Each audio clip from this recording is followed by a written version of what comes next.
Hey, how's it going, YouTube?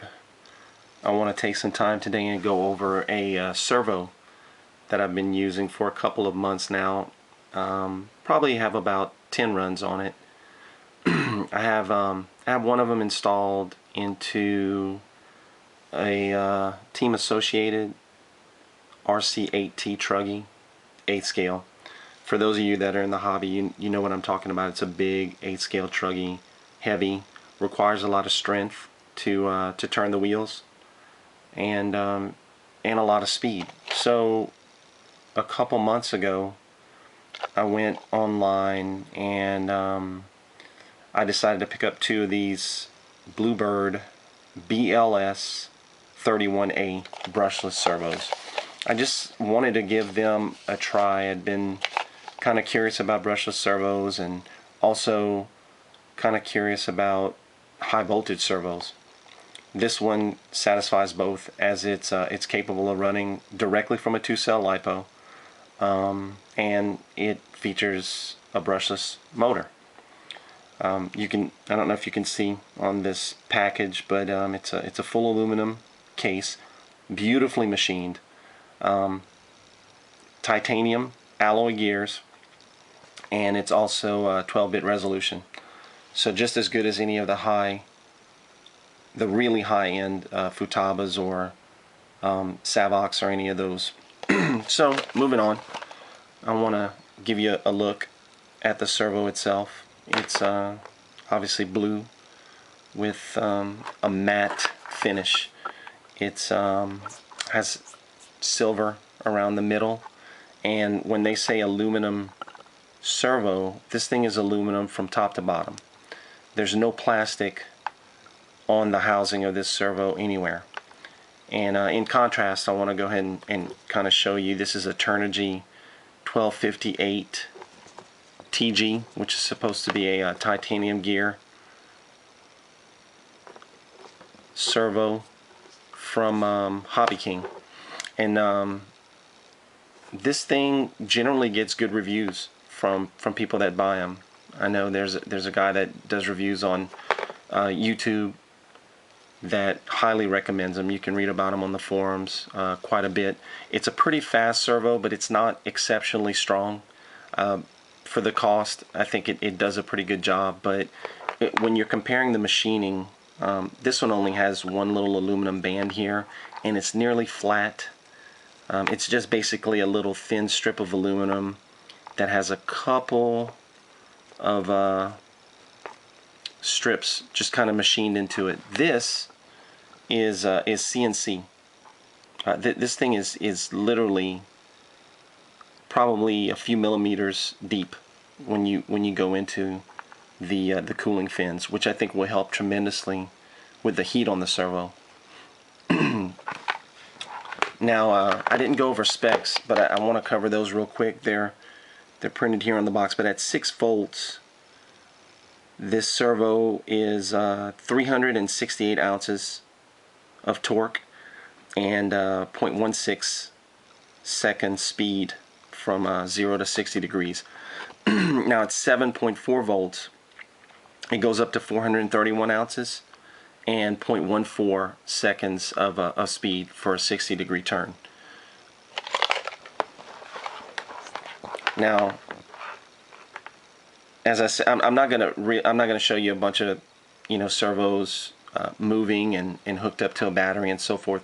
There's a few videos of this servo on YouTube that one of them recently was put up that actually shows the amp draw, and I believe this servo pulled about 3.7 amps while the guy was holding the servo arm trying to stop it from moving. So it's a pretty efficient servo.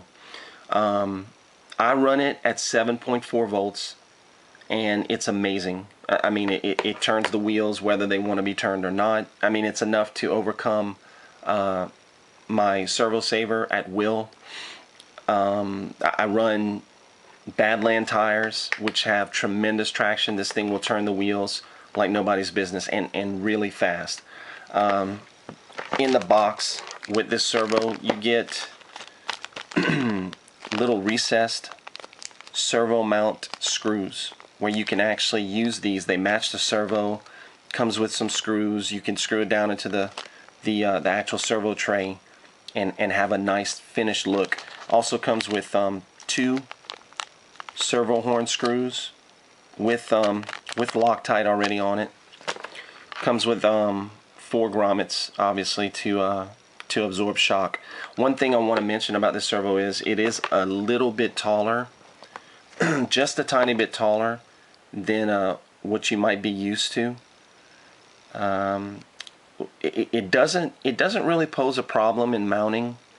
I don't have a lot of space in my RC8T for mounting, but where if I didn't use these grommets, it might it might touch the chassis.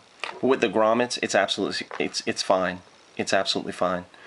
So I don't think anybody would have any worries about using this in any application, 8 scale. Cost on the servo, about, I think it's 76 bucks. It's between $75 and $80 on hobbyking.com. That's the only place that I was able to find this thing where I could purchase it online here in the United States. It's and for $80, it's a steal. I'll compare it to another servo that I really like, is the Savox SA1283SG.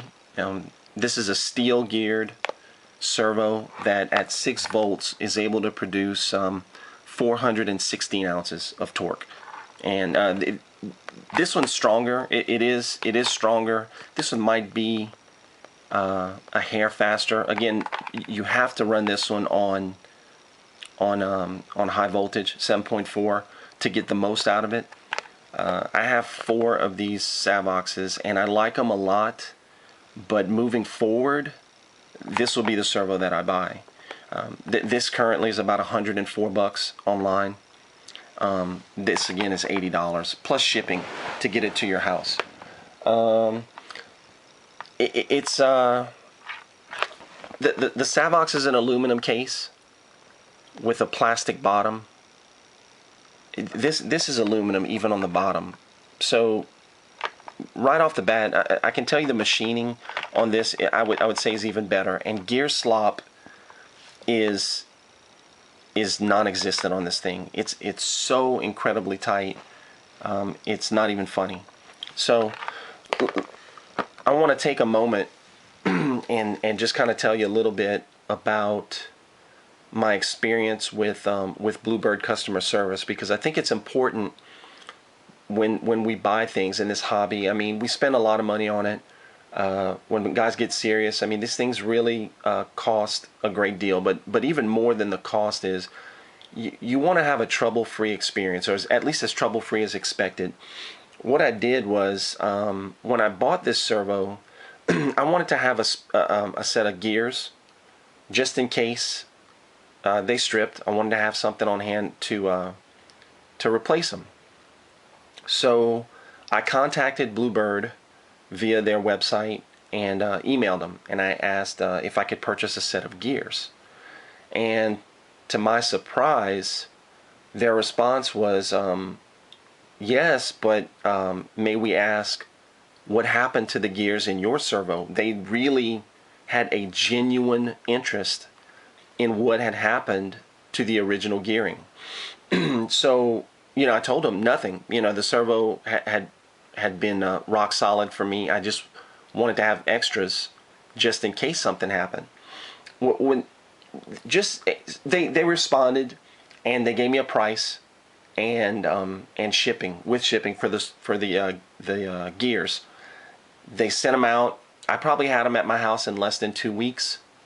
And the kicker was this: the gears cost me, I believe, for 2 sets of gears, it was about 15 bucks shipped to my door. This is in contrast to if you replace the gears in this thing, you're going to spend about $30 to $35 to get a replacement set of gears. Now, mind you, that's a third of the cost of the entire servo. 2 sets of gears for this, 15 bucks. and they were gracious in sending them out. I got a response to my email every time I sent. There were probably about 3 or 4 emails that were going back and forth, and they were absolutely punctual. They responded quickly.